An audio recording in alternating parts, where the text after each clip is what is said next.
kwa ka o si eme Chukwu emego kwa ka o si eme ọlụgo kwa ka o si alụ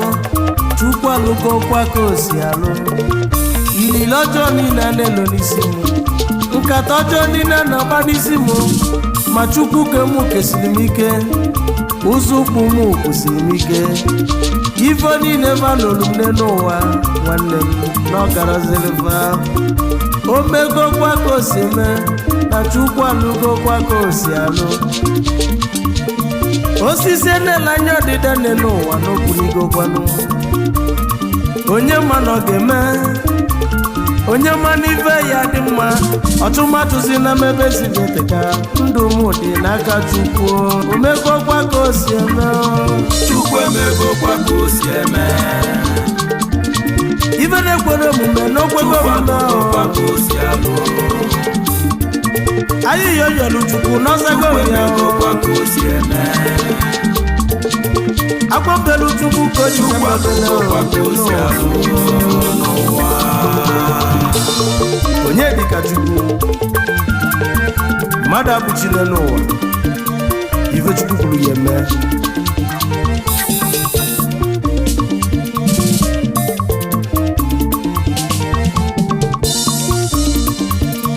ife onye ya bụ n'ụwa nwanne m ka ọ ya bụ ife mma bụ n'ụwa ka mma bụ ife sola mosu n'ụwa nyataba ife onye ga-abụ n'ụwa ka ọ ya bụ ebini mmiri tụsịa n'ụwa imeje zuru ike onye nwanyị nọ n'isi ụgbọ egwu adatụmọ onye nwanyị nọ n'isi ụgbọ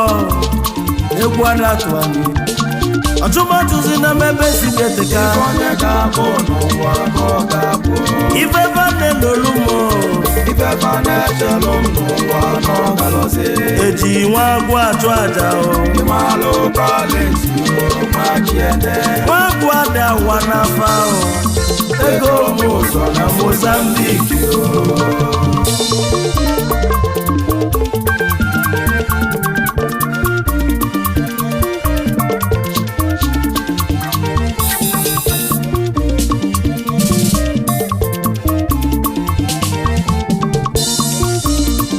eji nwa agwụ atụ aja ajụjụ ka na-ajụ gwanda onye ji nwa agwụ atụ aja na nwa agwụ ada awakwanụ n'afa nwezedefu na mba nwa agwụ ada ta afịfịa onwe ife njikwa onye agba okwu mbọsị Chukwu kelu mmadụ n'ụwa ka o kele ife ọya bụ ife sola mosu mebe ife sola ọgwụ ọgwụgwọba ọgwụ ọgwụ ịkwụsị izuru ike ife onye ya bụ ka ọ ya bụlele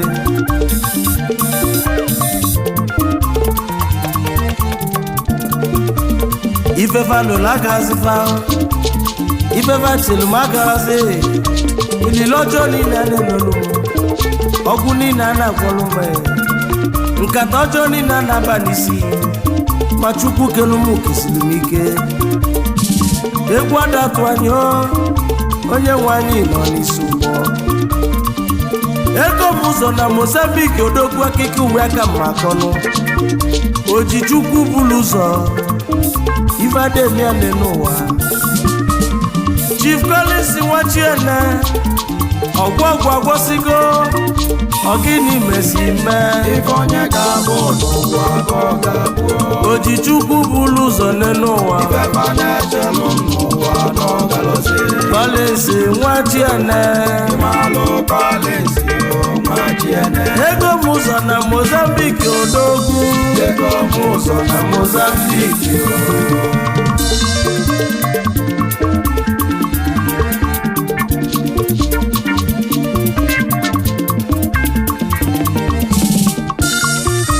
ụdị local gọọmenti ka nneje n'ụwa m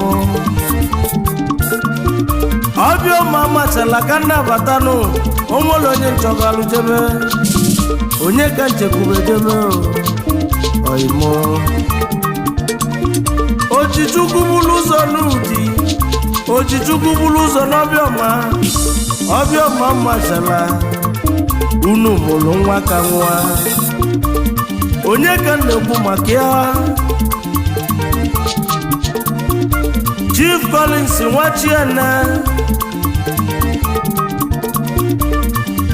ego m ụzọ na Mozambique ya ka nna ka gịbụ uwe ya o si na nnukwu obi wee pụta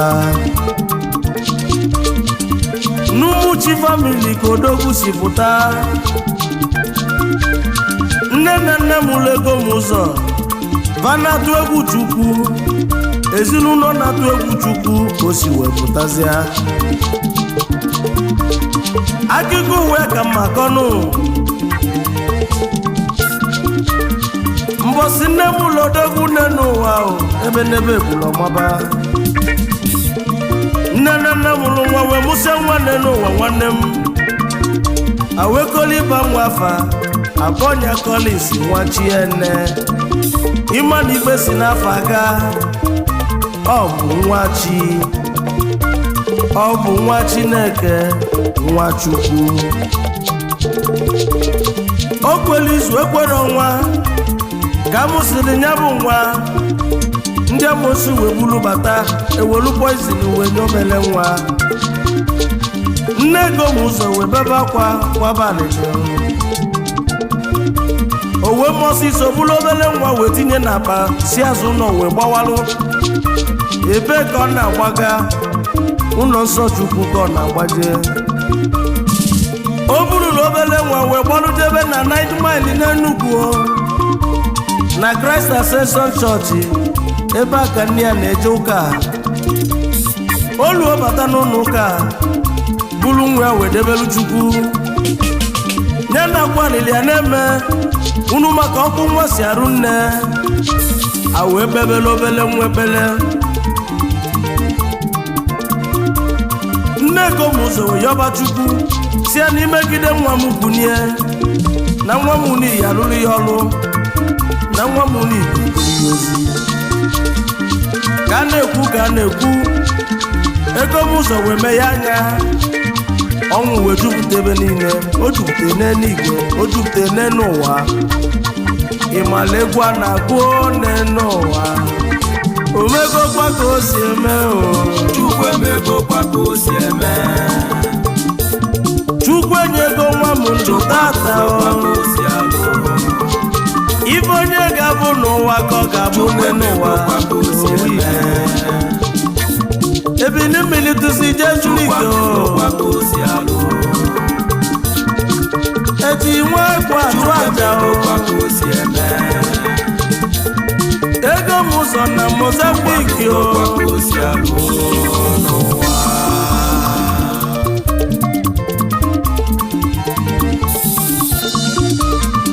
ego m ụzọ weta itebe nne n'ụwa Collins nwa weta itebe uwelu ebe ji mmadụ eme nne na nne a wee kpọnya zie nwa m gedo ntị ọfụma ka nkọli ya iji ụwa n'osika maka na Chukwu ji wee gba ọgbụgba ama Chukwu ji wee mee ibe ịrịba ama wekọbala obere egwu ije enu ịma na osisi niile kwu n'ime ọfịa oyim na-enwere oke osisi ịma na agwọ niile bụ agwọ oyim ịma na enwere eke nwe ọfịa ijere na mmọnwụ ọsọ adagba na mma ọnwụ ibe njikwa onye bụ okwu ebe na abụ na Mudike na Nwezadefu na mba Collins wee were aka ya si n'oge solu ụzọ Chukwu esolu ụzọ Chukwu esolu ụzọ Chukwu ibe ya ma mma ọchụmatụzi na mmebe sibeteka ibe ba na-elolu mo eji nwa agwọ atụ aja nwa agwọ ada wa n'afọ ego m ụzọ na Mozambique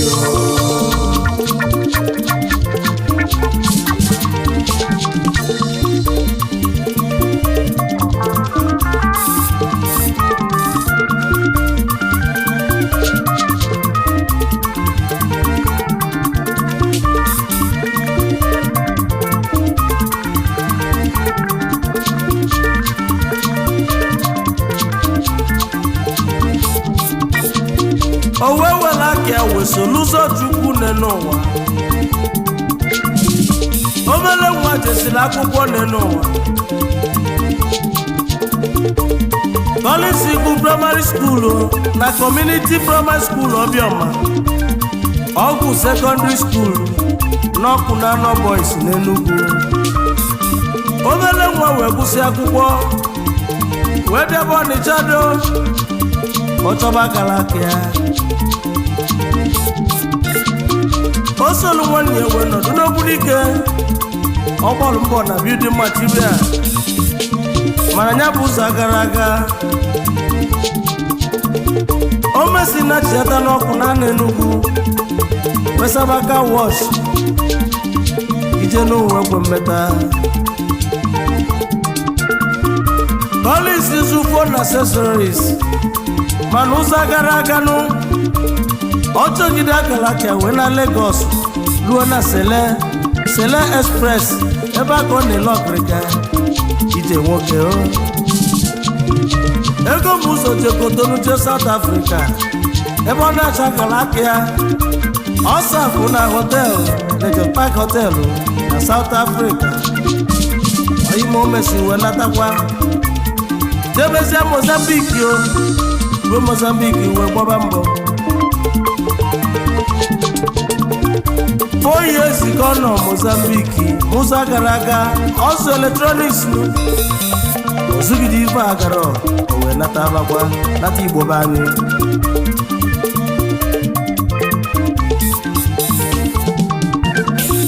Ego m ụzọ wee nata Igbo be anyị wee lobe ife ọ ga-eme. Ọ sị ka ọgọba ọgwụ mana ọgọba ọgwụ na Chukwu anyị ga-ewe iwe. Ọ sị ka o jee sụgba ọgọlọ mana o sụgba ọgọlọ Chukwu anyị ga-ewe iwe. Ọ sị ka o soro ụzọ Chukwu n'osoro ụzọ Chukwu na ife ya ama mma. O wee jebe ekpele na Warri na Mercyland na nke Prophet Jeremiah na Warri. Onye amụma Prophet Jeremiah onye amụma na-afụ ụzọ. Onye amụma ya bụ nwoke wee negede obere nwanya tia isi ebe wee nata. Osia na osi Mozambique wee nata Musa gara aga o. Onye amụma bụ ọnya Collins Nwachi ịga yaliba azụ na Mozambique n'ebe a ka ihe nweta onye nzọpụta na onye nzọpụta nọ jeyi. N'ebe a ka ihe akpata ego elisi ebe a ka ihe akpata ego karịla mosu ilu ebe ahụ na akwa mmochi ihe ekewa nwere onwe ya. Odogwu wee ji ebe azụ na Mozambique mụọ oluzie na Mozambique nke ịbụa. Returning of ego m ụzọ na Mozambique ebe n'ebe egburu ọmọba. Aka odogwu wee chawa agwa elisi akwa mgbochi n'uwe kewa eji nwa agụ atụ aja. Ọ ife ịrịba ama odogwu o wee lote nkwa okwolu Chukwu na ọ gọzie nya n'ụwa. N'oge enyelube ndị mmadụ aka oge eji ego ewe lụrụ Chukwu obodo ọlụ ọma. O wee kpọpụba ndị mmadụ obodo oyibo ndị ọ na-akwụrụ ụgwọ ụlọ ndị ọ na-alụrụ ụlọ mmadụ karịrị akarị ndị ọ na-enyere aka.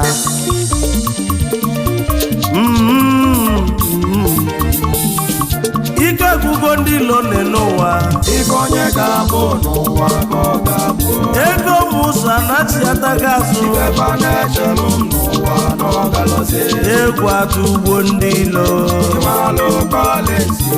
Nwachi ene. Ego m ụzọ anachiatago n'obi. Ego m ụzọ na Mozambique. Odogwu ji ego Chukwu nyere ya na-alụ ọrụ Chukwu. Ọ lụrụ ụlọ nsọ Chukwu wele ego na-enyere ụmụ ogbenye aka. Ịlụba ọrụ Chukwu n'ụwa. Ị ga-alụrụ ọrụ ego m ụzọ lụrụ n'obi Chukwu. Onye nne m ọgọ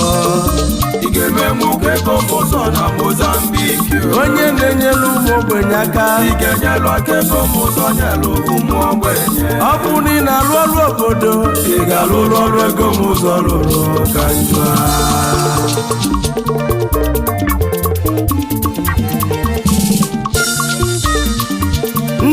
gbakọtara aka ọnụ wee kpọbie ego m ụzọ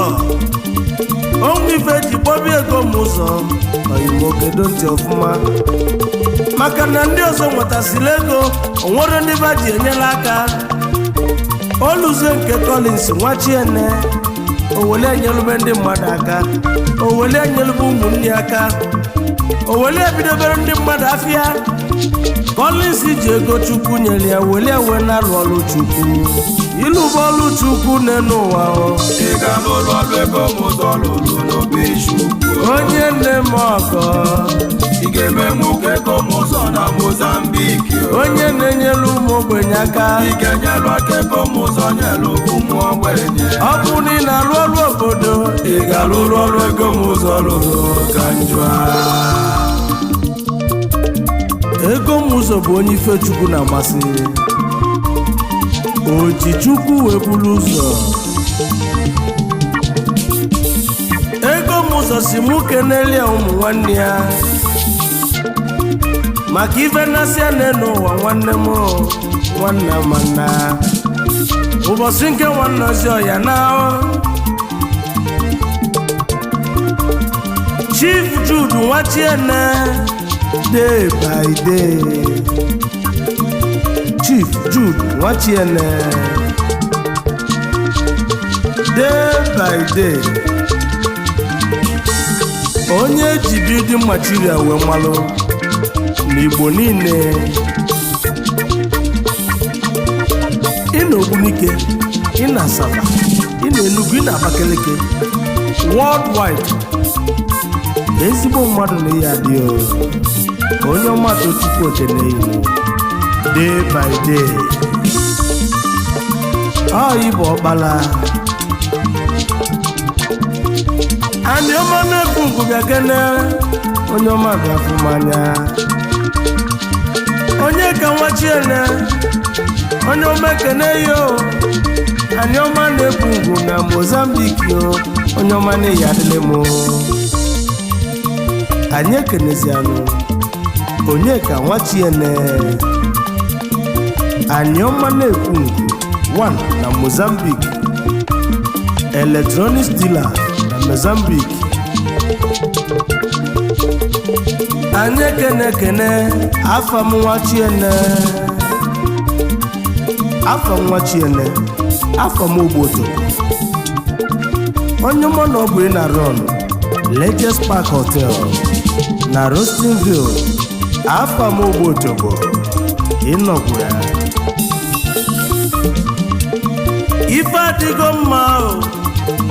ife adịgo mma unu ma na ego m ụzọrego ife adịgo mma na Mozambique bịa onye ọma kenere ilegwu ọma anyị ekenezianụ Abụchi Nwachiene ife adịgo mma na Mozambique onye ma na ọ ya dị mma onye ma na ọ ga-eme ịlụba ọlụ Chukwu n'elu ụwa onye nne m ọgọ onye na-enyelu ụmụ ogbenye aka ọ bụ na ị na-alụ ọrụ obodo ị ga-alụrụ ọrụ ego m ụzọ lụrụ ka njọ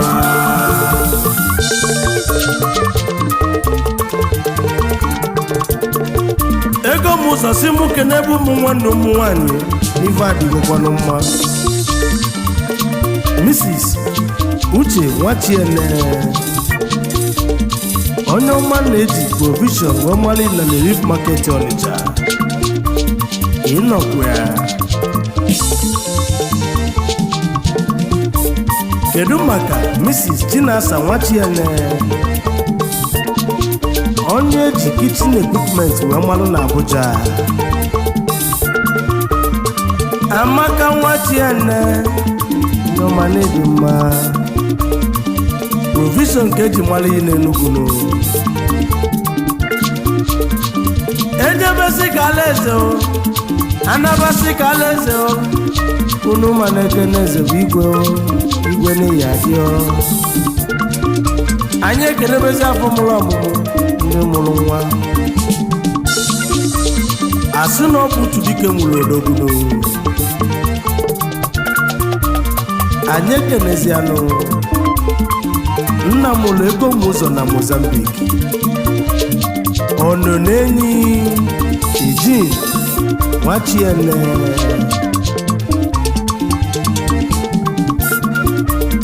ọsị nwoke na-esi nne ya nne mụrụ zụa nne mụrụ ọrụ ezi nne mụrụ ezi nwa lọlọ Mrs. Agnes ene Madam Fashion nwanyị ọma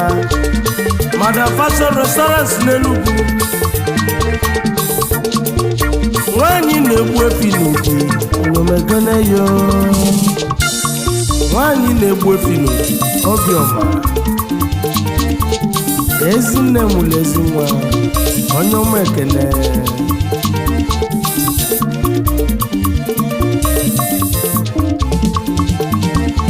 ilu bọọlụ Chukwu n'ụwa ị ga-alụrụ ọlụ ego m ụzọ lụrụ n'obi Chukwu onye nne m ọgọ